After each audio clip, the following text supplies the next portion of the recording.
Everyone watching, thanks for joining us. We figured we'd kind of have a little bit of a segment to go over some of the issues that are common and that tend to happen very often on N54 turbos. These are the turbos that are found in the BMW N54 engine, more specifically, more commonly in the 135i, 335i, 335xi, 1M models, so on and so forth. We have an example right here on the bench. So we'll talk about the first issue that tends to happen very often on these cars. So they've actually had a previous recall for these turbos. It's for the wastegate rattle issue.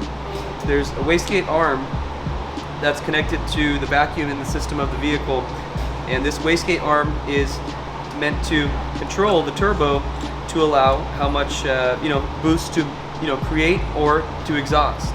There's this little disc that's attached to this whole wastegate arm and assembly that you guys can hopefully see me moving as I move this arm on the outside. But what happens is after time and tons of heat cycles and wear and tear, the wastegate bushing an entire assembly tends to develop slop into it. So as you guys can see on this example here, as I play with this arm, you can see that there's slight movement on the disc. And unfortunately, there's supposed to be much tighter than this, and there's not supposed to be this much tolerance in the play allowed in this wastegate arm and its movement. Problem number two, the seals will blow out on these turbos. How you know that is you'll essentially get trails of white smoke, which is going to be oil burning off, or let's say the seals not being able to contain itself within the turbocharger unit. That can happen due to a variety of reasons. So one of those things is if you use very crappy oil, let's say you're going to the neighborhood Jiffy Lube or the Pep Boys down the street. Unfortunately, those situations may not provide the best quality oil, or even, hey, buying it and buying the cheapest stuff you can find may not be the best for this turbocharged high compression engine. So use high quality oils, and it goes a long way with maintenance, upkeep, but more importantly also bearing and turbocharger health and life. So the seals can go out through bad oil choices or using cheap, crappy oil. The other reason it can go out is, hey, if you excessively go over what this turbocharger is designed to push as far as boost, PSI or even power potential. A few other ways the N54 turbochargers can have issues, which are a lot more uncommon compared to the first two, is sometimes if you're pushing them a little bit too hard, you can actually have the whole shaft or one of the wheels explode or fail.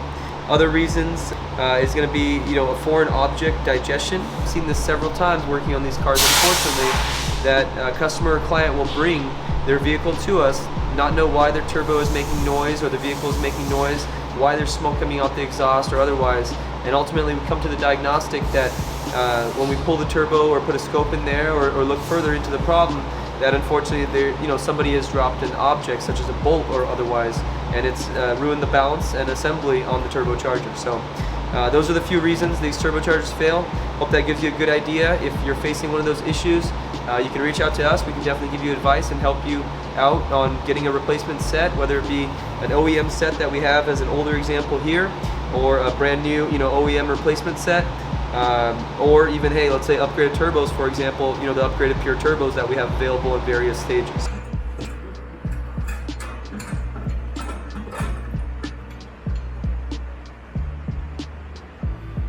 So as you guys saw, we just pulled these N54 turbos out of this car. The car that we actually pulled it out of is going to be 2010 BMW 335i, which is actually going to be the E90 chassis. This customer came to the shop. He did have some complaints and concerns with a bunch of smoke coming out of his tailpipe. And ultimately, once we diagnosed the car, unfortunately at scene, the smoke was coming from the CHRA, or the center housing rotating assembly of the turbo, which generally implies that there's some seals or some type of seal damage or failure. The options that we suggested and this client essentially went with was just an OEM replacement. So we're just going with the most simple of the simple, is replacing them with the factory OEM, or what we call OEM Mitsubishi unit.